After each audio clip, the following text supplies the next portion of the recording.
now? Good.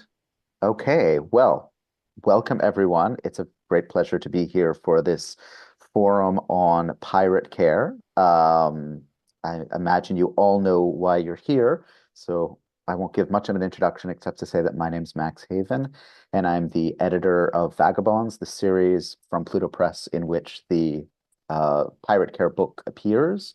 And I'm also the director of the Reimagining Value Action Lab, which is hosting this event.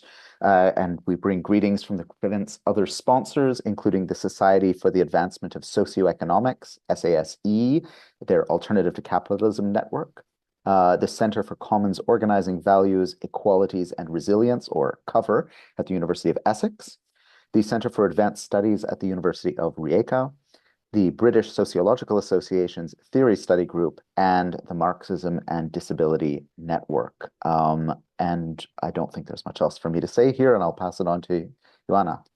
Excellent. Thank you very much, Max. Hi, everyone. I am Ioana Cerasella, and I will be chairing this event today. Hope and refusal in an era of criminalized care, responses to pirate care, marks the launch of a book review symposium article recently published in the Postdigital Science and Education Journal. This publication includes 10 activists and scholars' reflections on the arguments developed in pirate care and the response from the book authors. The review symposium also features an amazing artwork by Just Seeds Artists Collective, Kevin Kapilki, and Laurel Bell, which is called Keep Looking Up, and you can check out Just Seed's website if you wish to purchase it. So Pirate Care Acts Against the Criminalization of Solidarity is a 2025 book authored by Valeria Graziano, Marcell Mars, and Tomislav Medak, and published by Pluto Press as part of the Vagabond series, which Max Haven edits. And having mentioned Max, I really would like to thank you so much for organizing this event with us.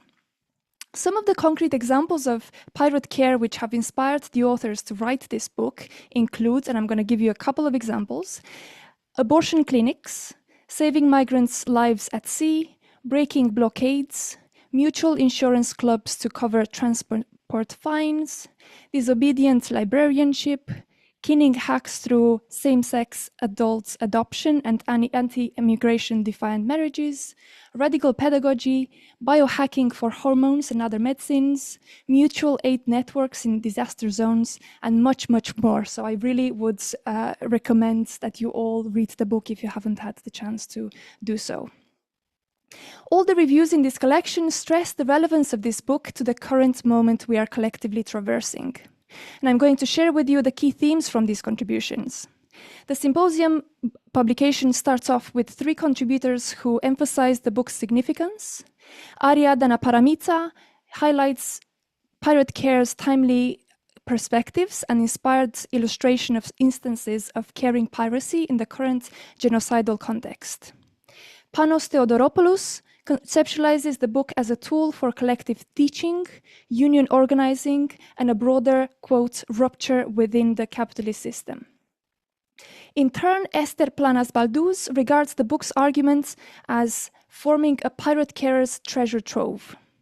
In the second section, pirate care is considered in relation to its generative potential within the context of disability and housing struggles. And Arianna Introna discusses pirate care as, quote, generating crypt spaces of collective survival, while for Joseph Davison, acts of pirate care can also be found in, quote, territorialities of struggle. The third section emphasizes some tensions in the book's presentation of key concepts, namely piracy, which Lena Wånggren addresses, and care, addressed by me. Wilson Sherwin's review also reflects on the conceptualization of piracy and care as somewhat contradictory. In the final section, Birgan Gokmenoglu considers pirate care as the often unacknowledged glue that holds social movements and activist groups together, and Kirsten Forkert invites the readers not to, quote, wait for the revolution or a left political party to take power to be pirate carers. We can start now, and this is also our challenge to act. I would like to thank the book authors for their generosity in responding to these reviews within the same publication. Today we are taking the opportunity to come together for further discussions. The event is being video recorded and will be made available online in the near future, and we intend to end this event at 8:15 GMT. So the first part of the event will involve 4 reviewers' post-symposium reflections on pirate care. That is Arianna, Birgan, Mita, and Panos. And this will be followed by Kirsten's 2 rounds of questions for reviewers and book authors. We will then move to a Q&A with the audience members before wrapping up with final reflections for the future.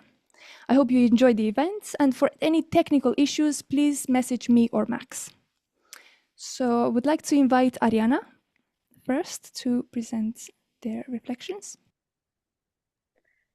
Yes, thanks so much, Ioana, for the introduction, Max, for making this book possible, and for Valeria and Marcell and Tom for writing this absolutely wonderful book, which was a joy to read and a joy to keep going back to in thinking through the moments we are in. So I will speak for 4 minutes about my contribution, my response to the book, and also maybe I will add a couple of points that I wasn't able to include for reasons of space. Yes, so my response focuses on how organizing for welfare and disability justice can be seen as a form of pirate care.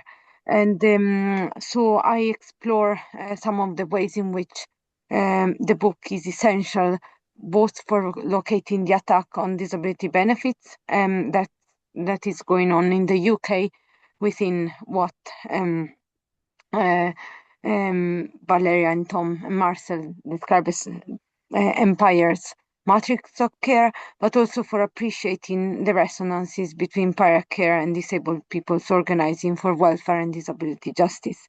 And the context for my reflection is the current attack on disability benefits that the UK government is carrying on. And I could say maybe more about that later, but stay with the book. I will, I think that when we consider disabled people's organizing for welfare justice and disability justice, which is a concept offered by Since Invalid, whereby able-bodied supremacy has been formed in relation to other systems of domination and exploitation, and therefore to tackle ableism we need to address its connections to heteropatriarchy, white supremacy, colonialism, and capitalism. So for me, thinking the ways in which disabled people's organizing for welfare justice and disability justice connect to the idea of pirate care involves considering the ways in which the politics of the struggle against what the book terms empire's matrix of care connects to the ways in which care has been enclosed by the state, as the attack on disability benefit shows, by what the authors call quote, the oppressive triumvirate of the state, the market, and the family.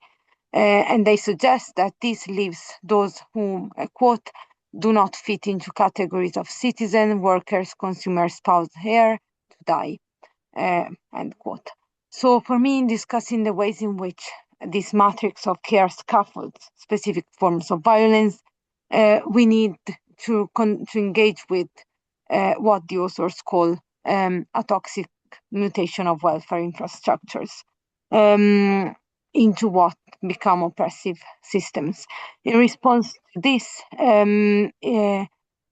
pirate care unfolds as the only way to protect each other against an uncaring empire, a manifestation of which is this restructuring of welfare systems. And the authors call pirate care that form of grassroots solidarities which challenges unjust laws and norms so as to be able to protect life. And this is the only avenue for collective survival, which disability justice in terms of welfare justice fights for. And there are several ways in which we can appreciate these resonances. One could be the ways in which disabled people and those of us working for welfare action try to make visible the ways in which the system is unjust, and therefore we need to work against its laws. The other one would be about really working within, outside, and across the enclosure of care that that produces death. And finally, in this rejection of the unjust laws of empire, that we can reproduce each other's lives by coming together. And I suggest that really the fight for disability justice as welfare justice is part of that. And the final point that I would like to draw attention to, and that is not in my contribution, is how Pirate Care, the book, really focuses on one of the discussion on this idea of surplus populations that the authors describe as, quote, dependent on capitalism for survival, but not useful to that system, end quote. And these are the subjects that are both those excluded from care as provided by empire, but also those that can inspire our own acts of pirate care. Yeah, so I think I've reached my minute. So thank you so much again, Valeria, Tom, and Marcell, for this wonderful book. Thanks.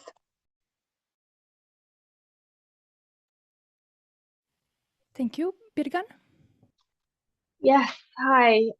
So thank you for the invite. Thank you, Max. Thank you to the journal and all the contributors. Great to be here. And thank you to Ioana for bringing such an interesting group of people together to have this conversation. I actually met with a lot of wonderful people through this, so thank you. So I'll start by saying that I cherish this book as an act of care and solidarity in its own right.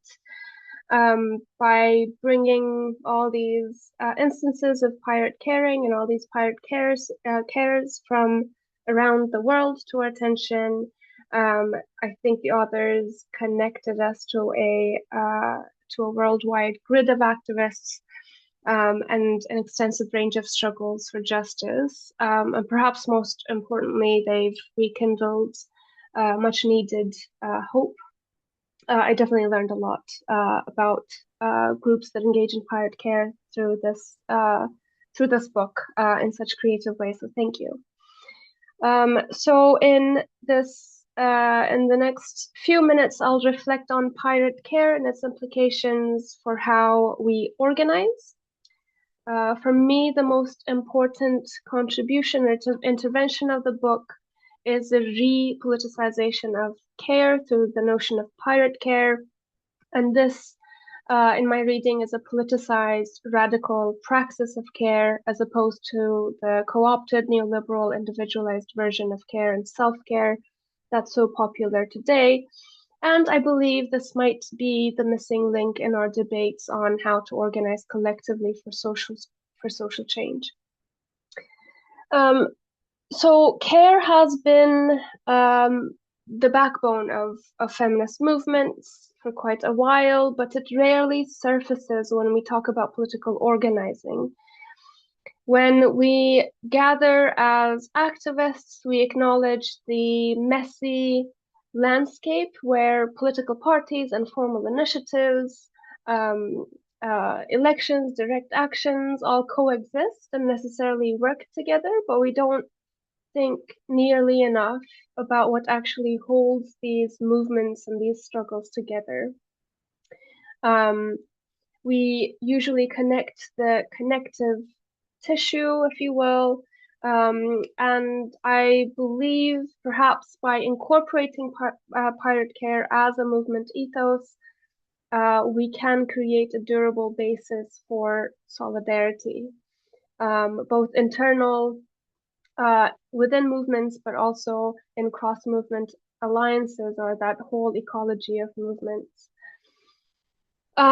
So when we see political struggles as acts of care toward humans, non-humans, and the planet, we might stop seeing movements as distinct and isolated groups and actions. Instead, we can see a constellation of interdependent struggles, which would bring us to a perspective that encourages structural flexibility, which would then allow us to move beyond rigid binaries that can sometimes paralyze our work. Binaries like formal versus informal, centralized versus decentralized, and so on. And this wouldn't just be about reorganizing our meetings and spreadsheets, it would be reframing our collective work together. And this kind of radical sense of pirate care as movement culture might ease internal tensions by centering on a common vision that kind of sits above any immediate short-term goal.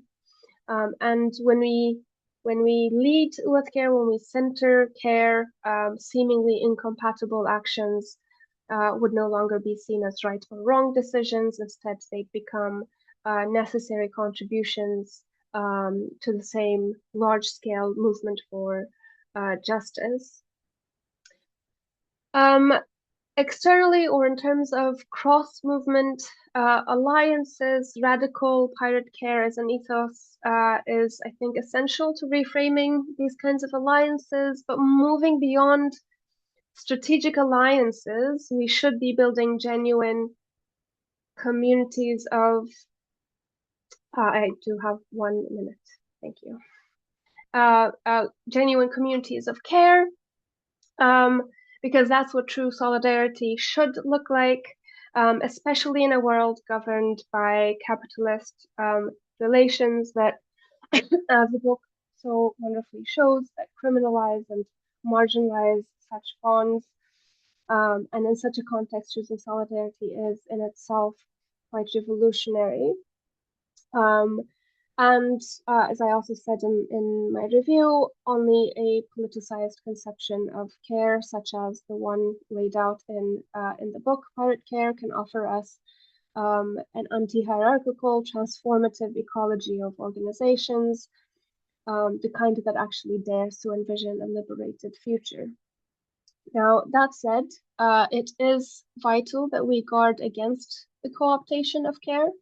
And if we have the time going forward, I'd like to end with a question. And the question is, how can we, in our collective political struggles, engage with this radical kind of care or pirate care while ensuring it doesn't turn into that version of care that individualizes and even psychologizes social problems, the kind that chips away at our collective capacity to act politically. Thank you. Thank you so much, Birgan. Mita, are you ready?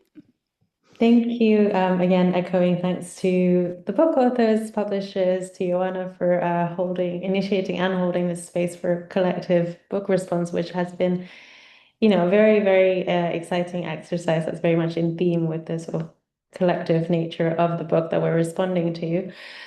So my name is Mita, and I come to this book from my experience and sort of situation as someone who is a migrant here in the UK.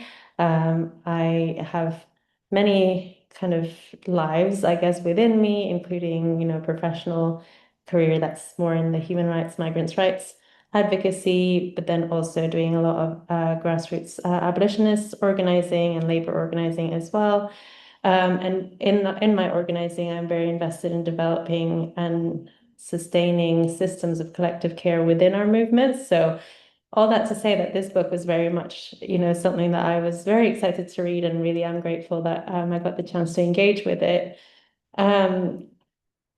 I guess it's a bit of an assumption that everyone here is familiar with the book itself or like the central premises of it. And I know Ioana did a really wonderful job summarizing at the beginning, but I kind of just, before I kind of go too deep into it,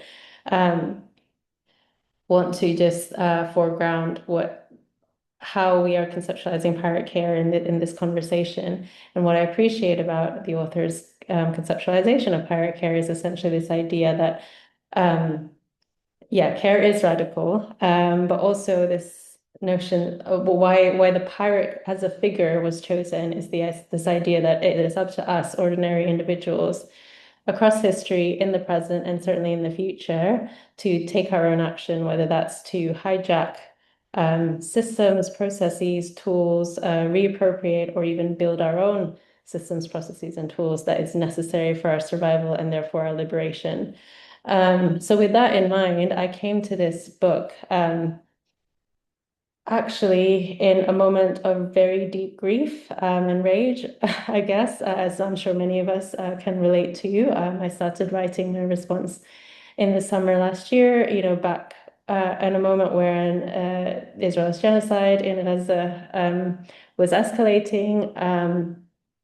I was feeling exhausted, as I'm sure many of us are, who are doing everything we can in various ways to end the genocide. And we were also seeing ongoing crises happening in Sudan, in the Congo. So I was definitely sensing in myself and in my comrades an exhaustion, senses of helplessness. We were all overstretched across our various organizing kind of axes. So I was engaging with the book definitely from that more emotional, affective perspective, rather than perhaps a sort of cerebral criticality that I otherwise might be used to. And so how I used the book was I found it as a source for hope, to be honest, and as a reminder, essentially as a journey, as it's been described, through these various experiments that has been happening across many localities of what we can do in our everyday without needing permission to essentially change the material conditions that we live in and support each other through these difficult and violent circumstances. What I appreciated about the book was that it is very self-aware and self-reflective in terms of its own limitations as well. For example, the fact that most of the case studies discussed are very much limited to sort of Western global North contexts.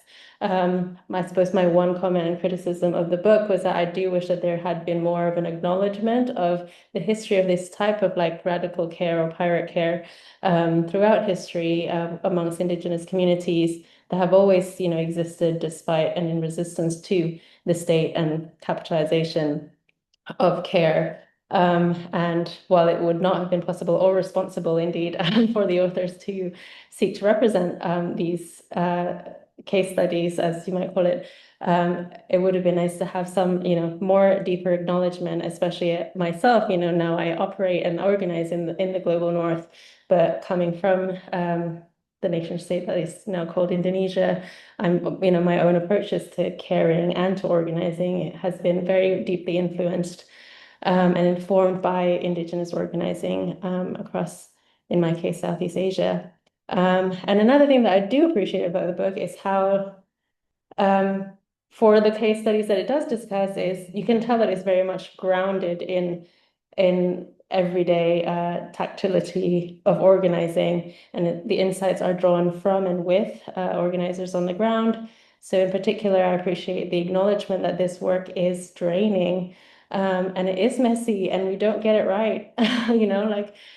So many collectives, projects will emerge and then dissipate or sometimes even explode with various degrees of intensity. But what I appreciated with the book is seeing these not as failures, but rather as, experiments. And these are, with each experimentation, we are learning from our experiences and hopefully refining our strategies and tactics moving forward.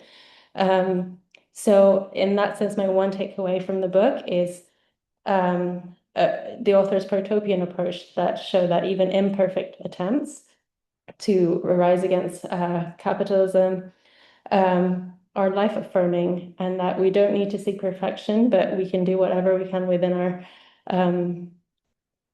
collective capabilities to make a difference, because it is a matter of survival, and frankly, we don't have another choice. I'm conscious that we're now gathering, at a time when, again, the sort of US-Israel kind of led imperialism has further escalated from when I wrote the response. So with that in mind, I hope we can go forward with carrying that rage into a generative form of radical care. Thank you. Thank you, Mita. I would like to invite Panos to make a contribution.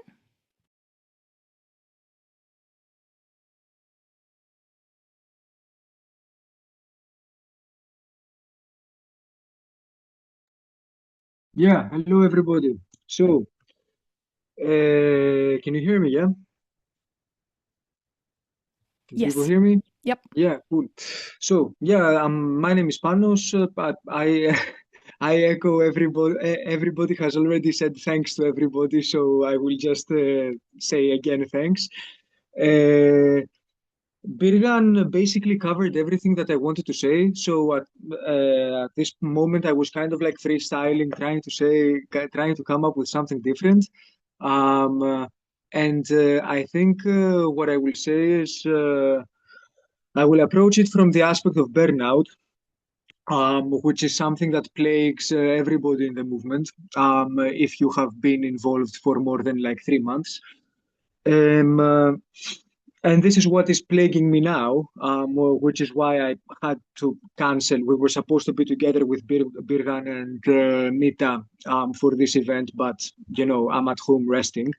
So it's a very, very personal book, and very, very topical for me. Obviously, we live in a time where everything is going to shit, so we need to be thinking about care. So I have used the book in my work. I organize with the industrial workers of the world, and recently I was asked to write an article for the Scottish Left Review, and I basically foregrounded the ideas of the book in terms of how is it that we are spending so much energy as organizers, trying so hard to basically do really, really difficult things. We are always burnt out, and yet it seems like we are not budging, at least where the labor movement is concerned, or where the radical labor movement is concerned. But definitely, we have had a few victories, but we have also had a few defeats. Things like the couriers network exploded in the UK, and then COVID destroyed them. Now we have the very, very hopeful rise of the Pan-African Workers Association. We will see how that goes. But the main question that I had is, how is it that we are always burnt out despite all of our efforts and all of our organizing? And I think that what is missing is exactly a sort of connection, a serious connection with care.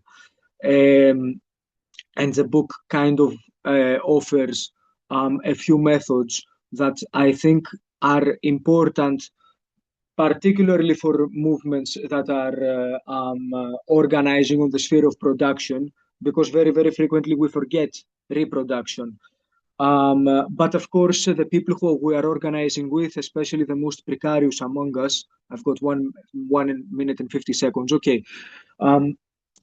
Particularly the most precarious among us with whom we are organizing, they never forget about the issue of reproduction, right?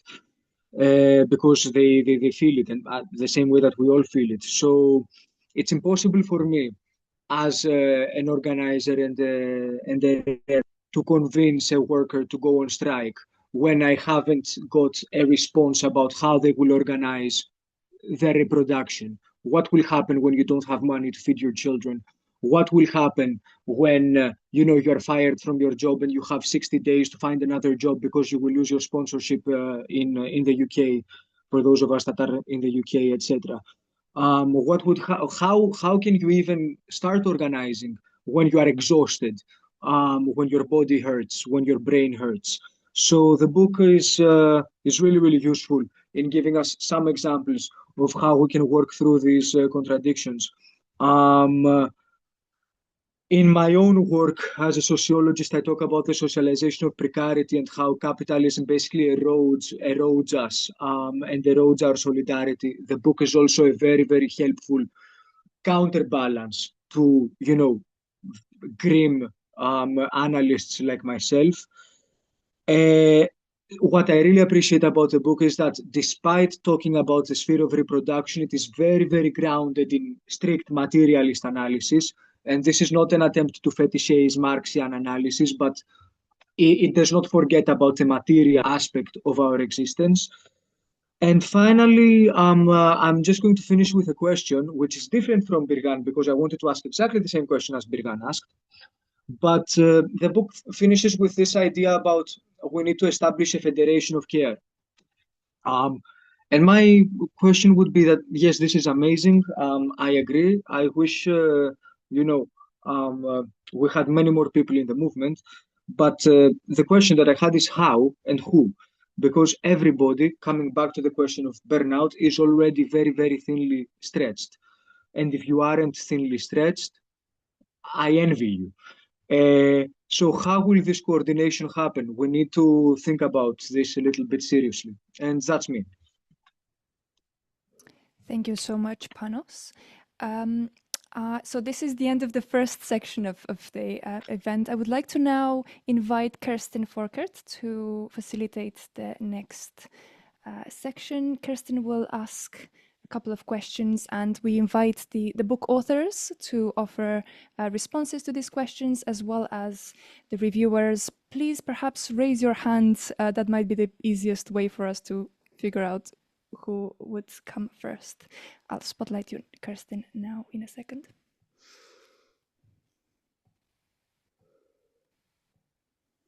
Okay, so I just wanted to first thank the authors for producing an inspiring book, and I also wanted to thank the organizers for putting this event on. And so my question, the question I was going to ask actually follows from what Panos was asking actually about building the movement. I'm in terms of where I am based in the UK at in a sort of situation where both there is a growing far right, but also the rhetoric of the far right and the policies of the far right are being normalized by mainstream politicians, including the Labour Party. And so there is a kind of really urgent need to build the movement. And so what I'd like to ask is about how do we organize collective action beyond appealing to the usual suspects? So can pirate care be practiced and collective action be organized beyond the usual suspects, such as those who already organize as politically active? And what about those who might practice mutual aid or solidarity against the state, but who may not see themselves as politically active or may not be based in areas where there is a strong left tradition, but might, for example, feel it's important to look after their, to care about their neighbors and colleagues?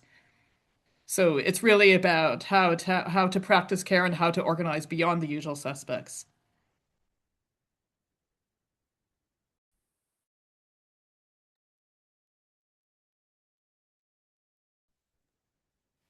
Tom, would you like to offer your reflections? Thank you. I'll take this question. Good evening to everyone. So humbled to see so many of you, many people whom I'm encountering for the first time, and some friends in between. First, I would like to thank on our behalf to all of the reviewers for their generous endeavor to think with and against our book. We have tried to respond to their challenges in our collective forum.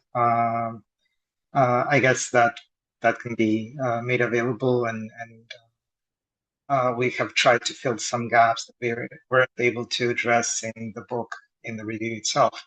To Kirsten's question, well, there are obviously different ways into mutual care, aid, and community care. Our specific focus in the book is on disobedience, those forms of organizing care that contest legal systems, regulations, regimes, while organizing care. But obviously, that does not cover the entire range and spectrum of care organizing. And somebody has already mentioned care washing. Obviously, we can lionize community care, but it's important to look at the political stakes of that and work from the political context to instigate certain types of care. In the pandemic, we have witnessed how a gap in care provision has been in a way covered or filled by an immense wave of care organizing. And we have committed quite a lot of time early in the pandemic to document those forms of organizing care, and most of them weren't disobedient per se. They were spontaneous, but it's frequent that in the situations of crisis, the system of care provision and systems of production that furlough workers or make them redundant create the need to expand community organizing of care. But then when it withdraws or there is etatism, as we've seen it in the latter part of the pandemic, it's hard to sustain political elements of such organizing.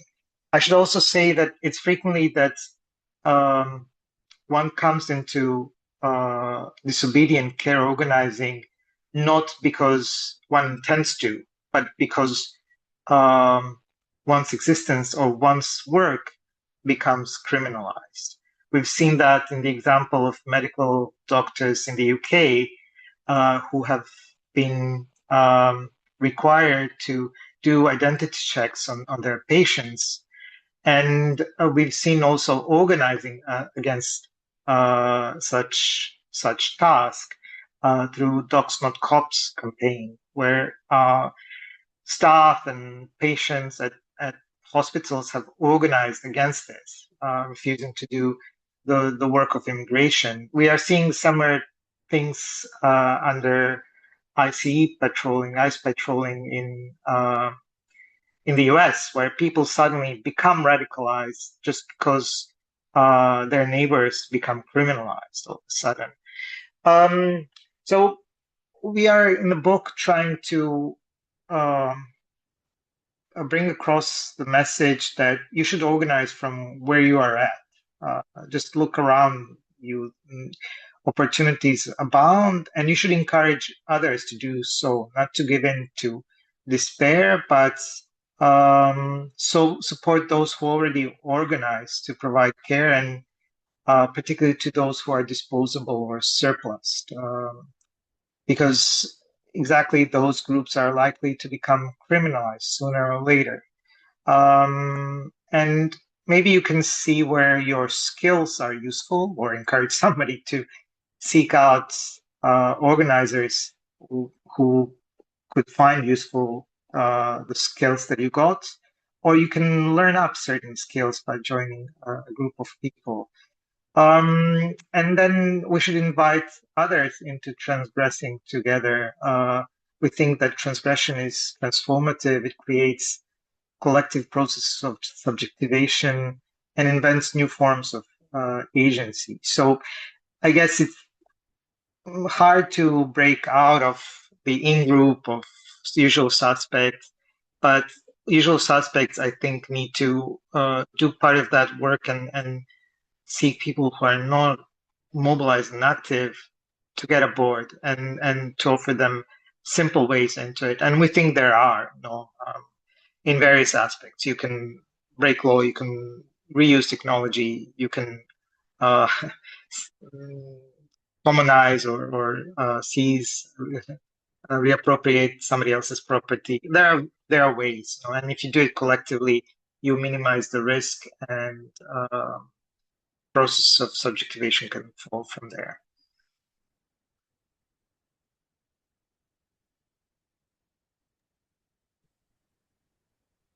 Okay, thank you very much. So then, yeah, so if it's, yeah, so I see Meta's already got her hand up. So yeah, so we could have maybe one reviewer respond before we move to the second question. And if other reviewers would like to respond or other authors, we can maybe do that in the sort of general discussion, just so we're able to get to that section to have time for Q&A. Yeah, thank you. And I think for me, if I could add and also somewhat respond to Panos's question as well, I think because they're quite, related. I think it hugely depends on who we perceive to be activists or organizers. And I think that is something that I see to be a huge flaw, I think, within the sort of global north, like left organizing is still predominantly very white, very, certain educated classes that have a very specific idea of what being an organizer means. And that's just not the case for a lot of communities that may not necessarily define themselves first and foremost as political, but do practice these forms of radical and disobedient care in our day-to-day kind of life and communities. I think, for example, if I was spending time with a group of Indonesian, middle-aged Indonesian women, and they came here, many of them as domestic workers, some of them still work as domestic workers. And every month they would meet, and there's this practice, and I think it exists in other cultures as well, where they kind of pool their money together and then decide who in that month would receive that total pool. For example, someone that might be in extreme financial hardship or has a medical emergency and things like that. So these forms of like mutual aid networks have existed for communities that have been at the sharpest ends of like state and capitalist violence, even if they may not necessarily use that same verbiage or define themselves in these political terms. And I think the difficulty is that sometimes when we think about, oh, well, everyone is already doing our most, and we think about like protests or direct actions or certain kinds of actions that are seen to be leftist organizing are actually often quite inaccessible to these communities in the way that they are not taking into account the material conditions, right? So, for example, the fact that a lot of migrants who are undocumented or who are disabled or who have other kinds of like imposed precarity on their lives aren't able to go to a protest or go to the organizing meetings. But these are very rarely taken into account by too many of like the sort of so-called leftist groups that I've seen and encountered. So I think it's also a self-reflective question on us, like who do we count to be organizers and who is not in the room, and how can we bring them in the room because they're already doing the work. We're just not doing the work with them. And in fact, it might be more fruitful as well to not, instead of just thinking about them as like, well, how do we bring them in? But also, again, sort of practice a little bit of humility and think about, well, how can we join them, and like what can we learn from them, and how can we work together and practice what they're practicing as well. So I think it's a mutual kind of way of connecting, and fundamentally I do think it is about revisiting whether our own organizing practices are careful or like care-centered for these communities. Hey, thank you very much for that. And Arianna, I can see you've got your hand up, but for the interest of time, is it possible to maybe if you could maybe share your point in the Q&A, if that's all right, just for the interest of time. So we're going to move on to the second question, and it's again reflecting the sort of situation they're facing with the far right. So where I live, which is in Birmingham, UK. There's a group called Raise the Colors who's putting up a lot of flags around the area, but they have known links. They have links to known far right figures, and they at one point went to France to try to puncture dinghies and that kind of thing. And so, but they said that they wanted to open a food bank. So so my question is, how do we deal with attempts by the far right, or by what Naomi Klein calls diagonalist kind of political actors to co-opt mutual aid practices? And this is not the first time that we've seen this. For example, the Golden Dawn in Greece operated a soup kitchen, from what I understand, but for Greek citizens only. So yes, if we could maybe have one author and then one reviewer to respond to that, that would be great. It's about the risks of co-optation by the far right of mutual aid practices. Yeah, thanks for this, Kirsten. And yeah, hello everyone. It's a great conversation. I can't wait to dig deeper in one direction or another. But for sure, the far right copying or appropriating a repertoire of gestures that are coming out of mutual aid practices. First off, what I would say from what you are facing in Birmingham, I wouldn't treat this as an exception by any means. The far right thrives on abandonment of sectors of the population, and there's also a very long-lived infrastructure that pretty much ties the kind of that is from far-right groups even before we have now a scenario where the state apparatus has gone fully fascist, which I think is a very different political terrain than when we started to think with pirate care, with the collectivities that we were writing with at the time. But I guess what I wanted to hint at is that there were still, even within welfare state kind of Pax Americana type of horizons, groups on the far right, especially relating to church, and also sectors in some parts of the world that I relate more strongly with organized sport fans like hooliganisms, which effectively provide that kind of a ritualized coming together, but also a modicum of redistribution of social reproduction resources.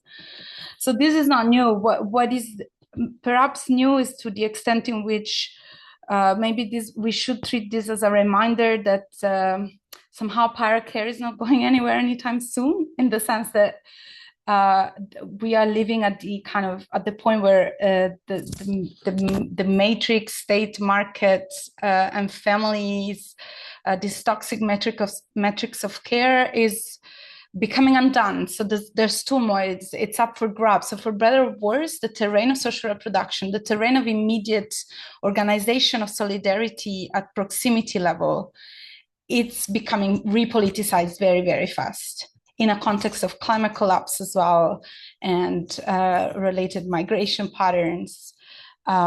So I would say that perhaps there's various layers to address. I would just name two that for me would merit our collective conversations. On the one hand, I would say when we encounter these things, of course, moral outrage does not cut it, because situations that maybe a food bank goes into touching and intervening with will probably be layered and complex.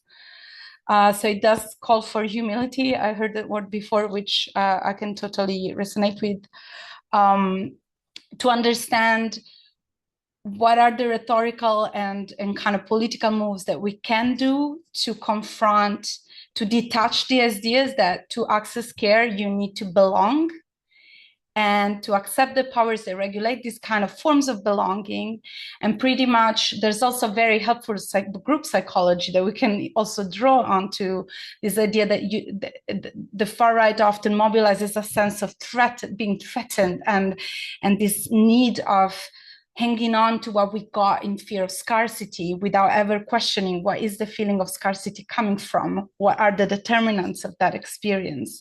So I think there's a lot there that can be very much intersected through kind of various ways of repoliticizing the conversations people are having and their ways of understanding what happens that touches their material conditions on the one hand. On the other hand, I would just really reclaim piracy there. I'd love to see in those groups those who can be turned, those who are there because of the needs and they're not so much interested in rhetorics, and who can be kind of reclaimed back. Can we organize mutinies within food banks? Can we be less scared to hang with fascists? They are not contagious necessarily. They might be disagreeable, definitely violent leaning, but for those of us who can afford that kind of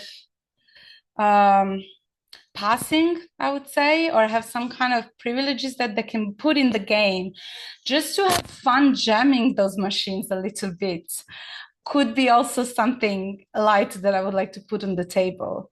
But I am very aware that it's a very broad kind of suggestion, and it would merit a lot of unpacking in very specific circumstances. I'm not definitely recommending this as a blanket solution. But then again, I don't believe in blanket solutions, as I think the book makes clear. So, yeah, thanks.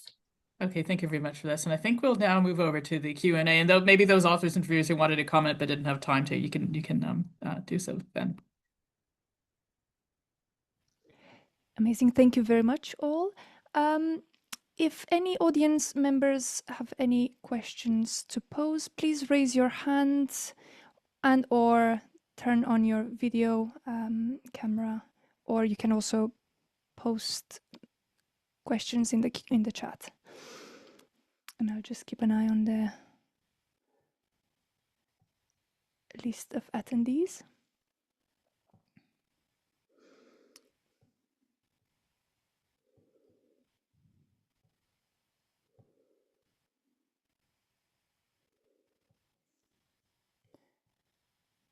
And I wonder if any of the reviewers have any contributions to make in relation to the previous question or Kirsten's first question. Perhaps this could be a good time for those contributions to be made while participants are thinking of questions.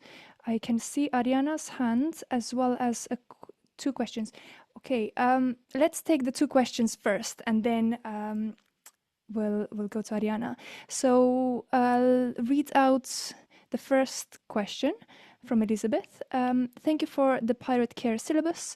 When we use this in our work, how do we tell you about this? And this is a question for Tom and Valeria.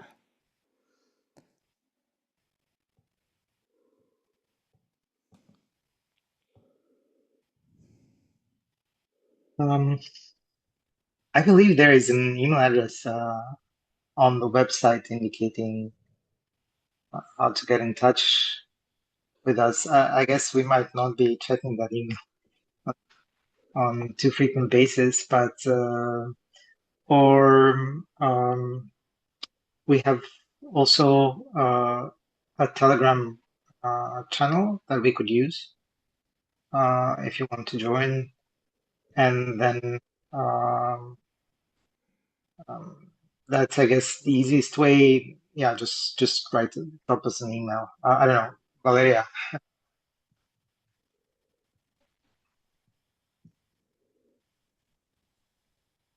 Yeah, I wrote in the chat the email address. Also equally, just restating, we don't need to be told. I mean, if there's a genuine, like, I'd wish to connect, we're super happy to hear from folks, but yeah, I think it's a compilation of things we learn from yet other folks. So it's nice that it's a common, yeah. Thank you. We've got another question from Mark. I'm going to read it out. To what extent does broadly expressed pirate care reveal the terrain of other futures? Quote, a pirate state where other futures outside the law exist in the active extralegal creation of a post-tomorrow as an agenda for some possible party? I'm going to be silent for a few seconds so you can also read the question in the chat.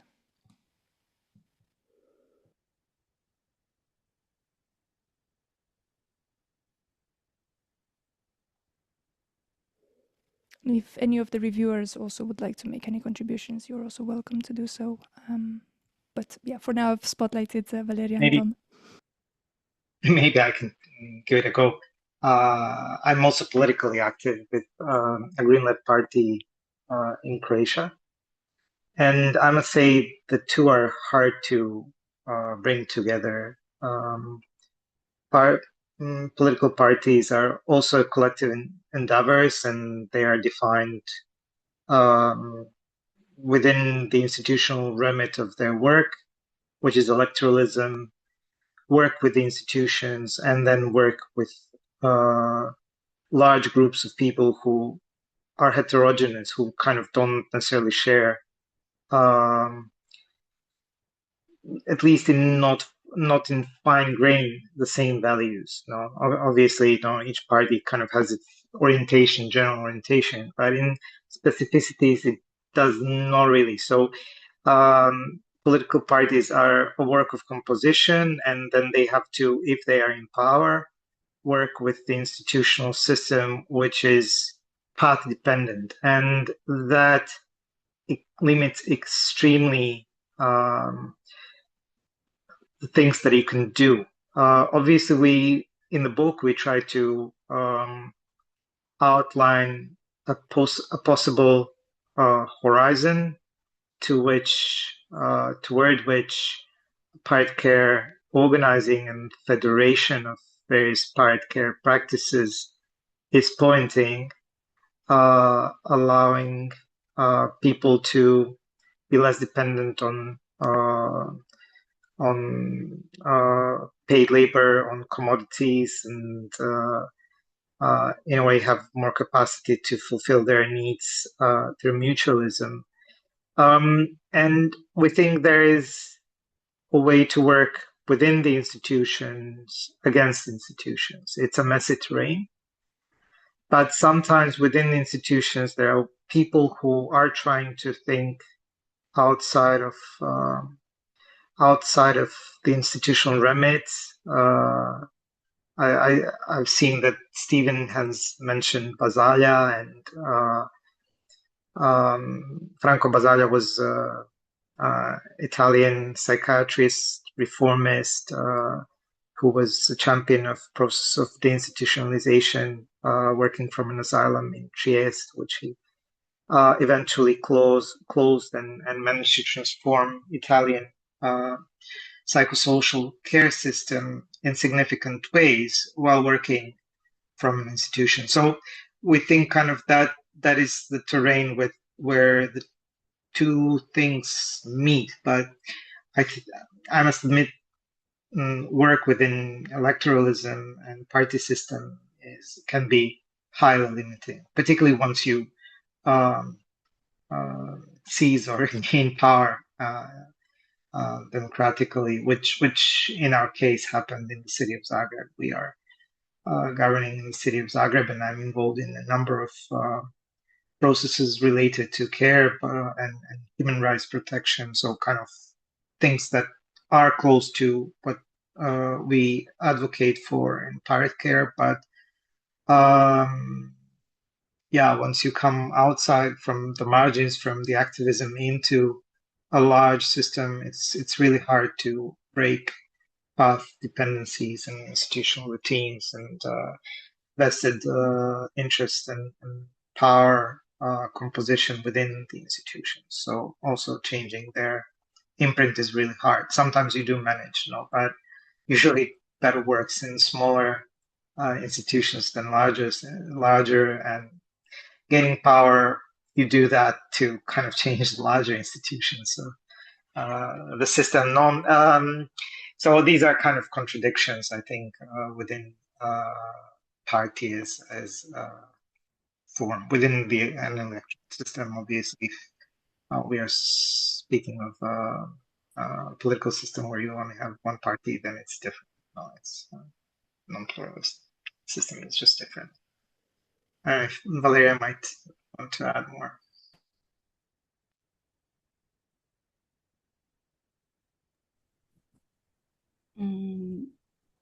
I wonder if we should maybe open to next questions, and there's always more to say, but So the next question is from Koshkar, who asked, I wondered if any of the authors could say a bit more about where you see pirate care coming apart from the idea/practice of popular illegalities, and why making that distinction felt important to you. Thanks for the question. So in the book, I think we refer to this expression of popular, it's not quite illegalities, but I think it's illegalisms, which might feel like a mouthful, but it comes from French anarchist tradition. And then it's something that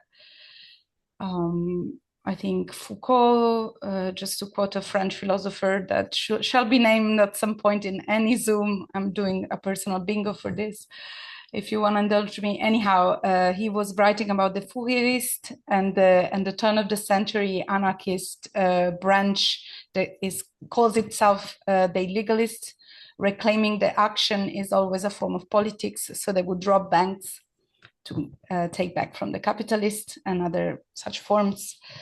But popular illegalisms for us was also a way to understand that many populations that are at the receiving ends of structural violence and institutionalized abandonment are labeled through all the assortment of categories of criminality, deviancy, and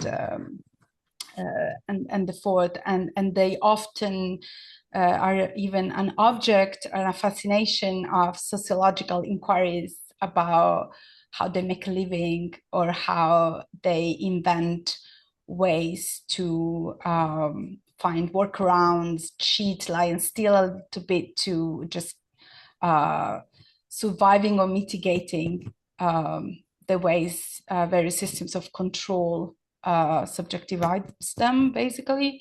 And so we stayed a long time with this question, like, is it the same, is it not the same, and if not, what is different? So I don't think we land on a you know, as a kind of ontological boundary there, but if anything, we wanted to pose the question that that perhaps it is, again, it's like posing care as this political terrain of struggle that needs to reclaim property rights as well. Like we need to repoliticize a little bit this question of illegality at a moment when it felt that this criminalization wave was in the making, and now I think we're fully submerged. So the distinction maybe it's not once and for all, but it's something to do with the fact that is this illegalities is it organized in the name of a collectivity versus is it a personal hack or a kind of a circumstantial hack that kind of does not claim beyond this, does not punch beyond its weight, something like that, I suppose. Thank you, Valeria. I'm going to move on to the next question. It's two questions, and I'm going to read the first part of the message. This is from Sophia. Why do we consider the exercise of care acts by the far right as an appropriation of our practices? Does not this hide an idealization of the community? And both the reviewers and the authors are welcome to respond.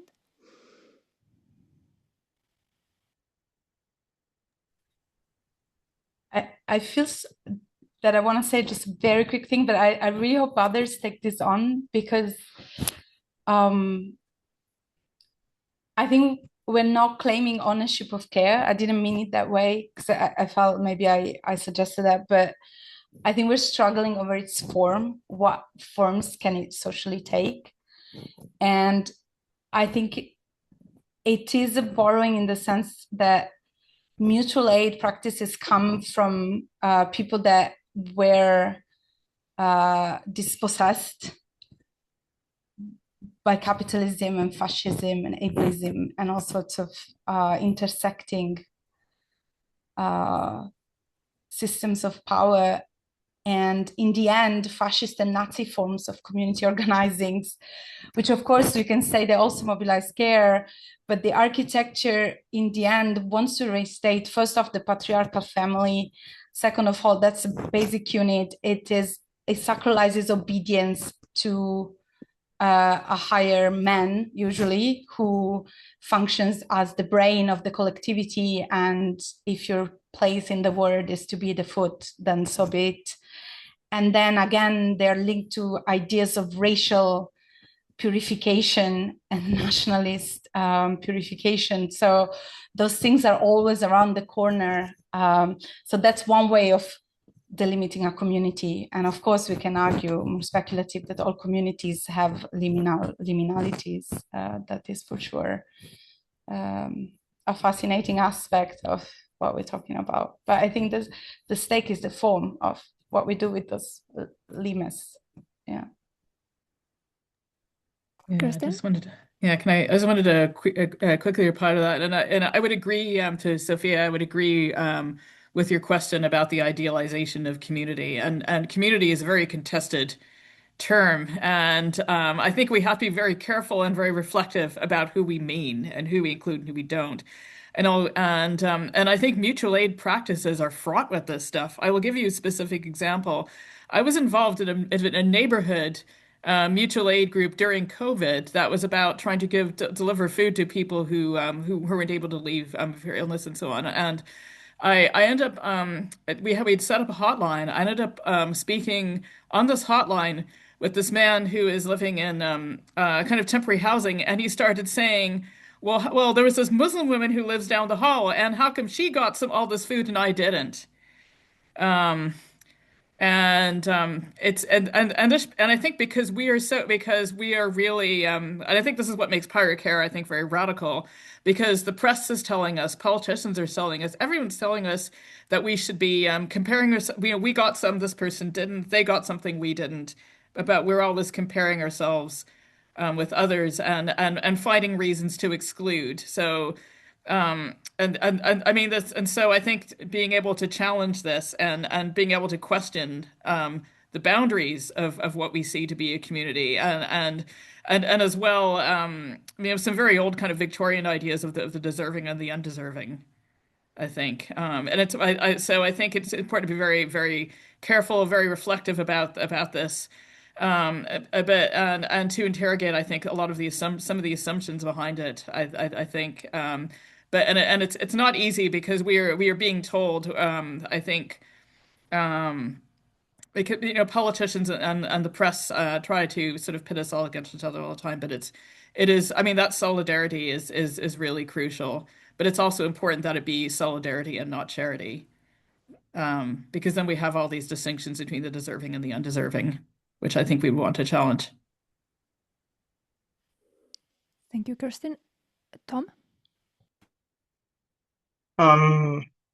In many ways, community is the hegemonic social formation of the early 21st century. And I think digital networks sustain those forms of social organization where we meet each other around values and topics, issues we share. And then we are essentially creating very homogeneous groups, at least for that segment of being together, that we are together online. But I feel that institutions are therefore all the more interesting because they have the mission, public institutions, to serve the society as such. So in its heterogeneity, it's messy. It's not homogeneous. You don't meet there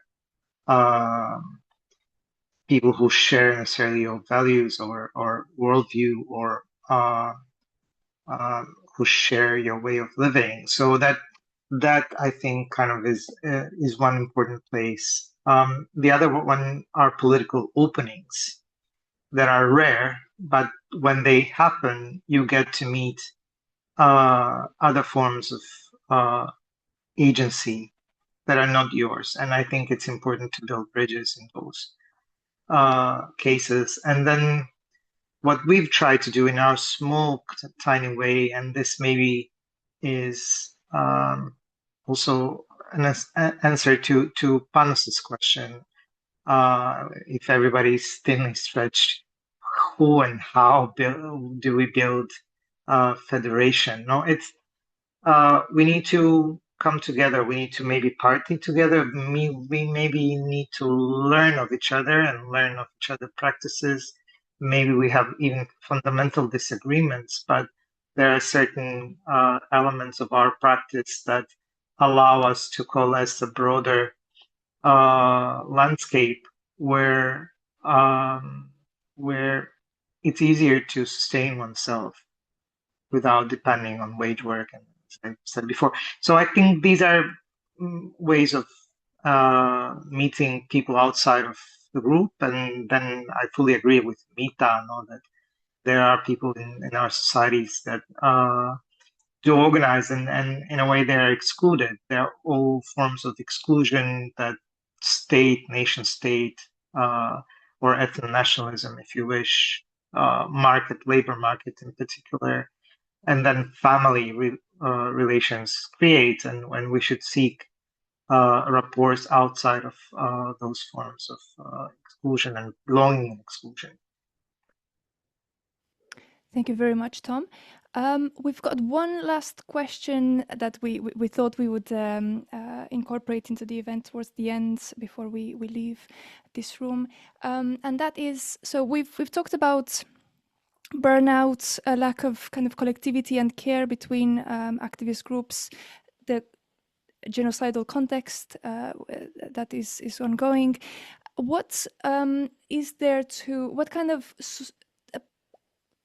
acts of pirate care should we look forward to engage in the future? What kind of recommendations would you make if we were to use that term at all?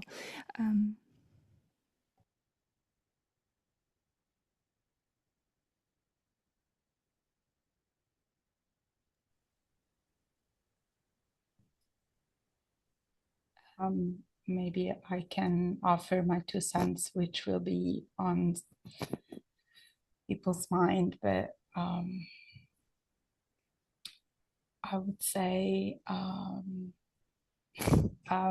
some of us from Pirate Care are involved in Flotilla, which is, I think, a defining moment for a lot of us in many different latitudes and struggles on the ground. But I think if there is a common pirate horizon that needs funding and energy and amplifiers, is that.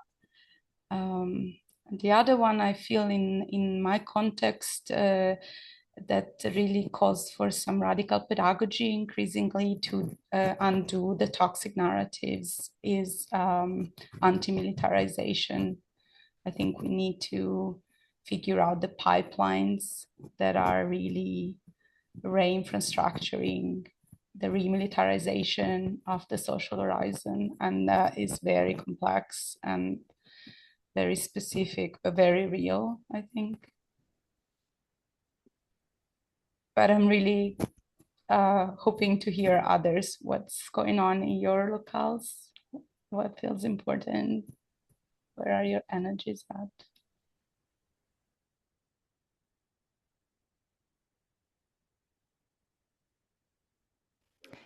Kirsten, did you wish to contribute?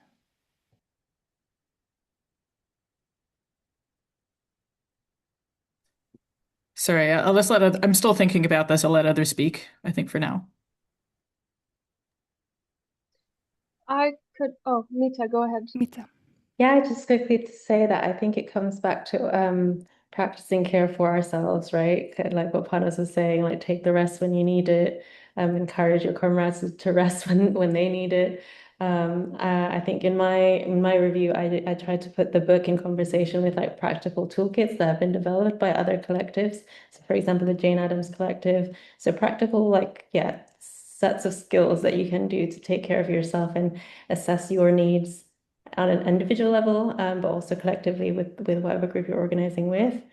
Yeah, so we just add that, and not seeing care as like a frivolous thing. It has to be embedded in not only what we do politically, but also in how we practice it for ourselves. Okay, now I think I can come in now. So I think in order to sustain our movements, it is important that we care for ourselves and that we care for each other. And it's absolutely vital. It's not frivolous. But I think also it's important to it's important to be aware of who's doing all the work. Because I've often see a situation where it's, I mean, I'm often women, and it can often be sort of global majority people who end up doing a lot of work, and So I think it is so I think it is important that to think about how the work is distributed equally, I think, as a way of sustaining our movements. Because it's also and also if people need to take time out because like for family reasons or for other kinds of reasons, then that or you know to sustain themselves. I mean, I think like that's got to be okay. It can't be this kind of culture of being a super activist because that really isn't sustainable. So I do think that care is absolutely vital. And we do, as I mean, you know, we did say before that sort of rest is resistance, and we do live in a society that values that kind of overwork or you know, you know, I'm so sick of that slogan being the best version of yourself, right? I mean, so yeah, so I mean, this is kind of a no-brainer, this stuff really, but I do think that caring for ourselves and caring for others and ensuring that the work is sustainable, I think is really vital. Thank you, Kirsten. Arianna?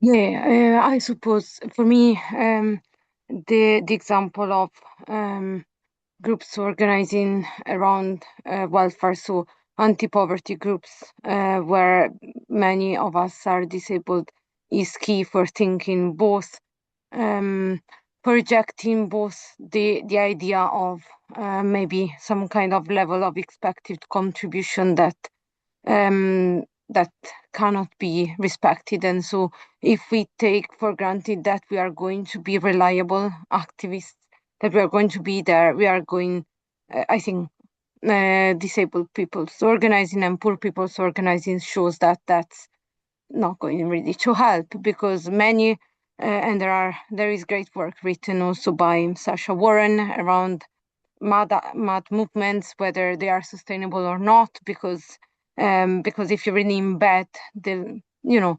the uncertainty that our body minds introduce, especially if we are in difficult circumstances, economic, or if you are illegalized by changing regulations. I suppose we need to bear in mind the precarity of our existence, and once that's centered, I think we will be able to navigate together.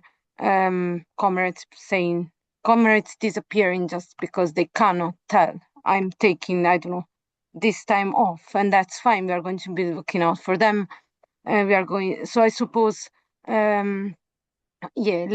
For me, and in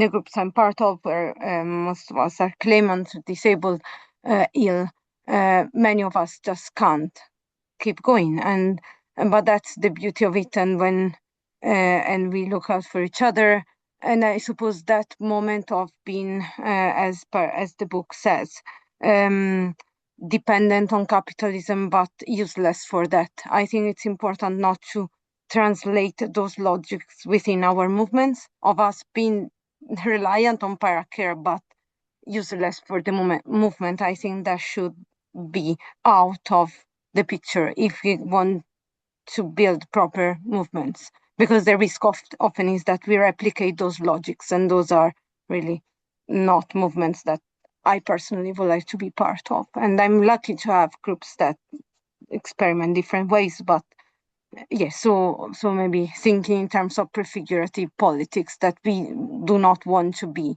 the empire.